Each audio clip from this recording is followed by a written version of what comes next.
დღეს გავმართეთ პირველი ვარჯიში სლოვაკეთში. პირველ მატჩს ევროპის ჩემპიონატზე ჩავატარებთ 11 ივნისს პოლონეთთან და როგორც ვიცი, ჩამოდიან ქართველი გულშემატკივრები, რომლების მხარდაჭერაც ჩვენთვის ძალიან მნიშვნელოვანი იქნება. ვეცდებით, რომ გავახაროთ ისინი და ყველა ჩვენი ქართველი გულშემატკივარი.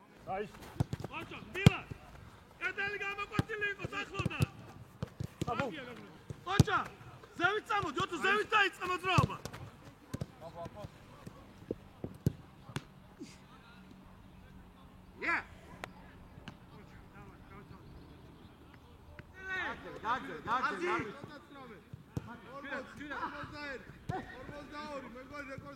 ჩვენი რა გქონდათ ბიჭები თავს, კარგი გარემო დაგვდა, კარგი სიტუაცია, ვეცდებით გამოვიყენოთ. ეს ყველაფერი ჩვენ სასარგებლოდ და თამაში მაქსიმალურად მომზადებულები გავიდით. განხილვა გქონდა თეორიაზე და მაღალი გუნდია, სტანდარტულებზეც წამოვლენ, გრძელ გადაცემებზეც, რა თქმა უნდა, კარგი გუნდია მთლიან ჯამში მოკლედ რო ვთქვა და ჩვენი თამაში უნდა ვითამაშოთ როგორც აქამდე ყველა გუნდთან, რომ შევძლოთ ჩვენი თამაშის გადატანა მოედანზე, რომ მაქსიმალურად ჩვენი შედეგი დავაფიქსიროთ.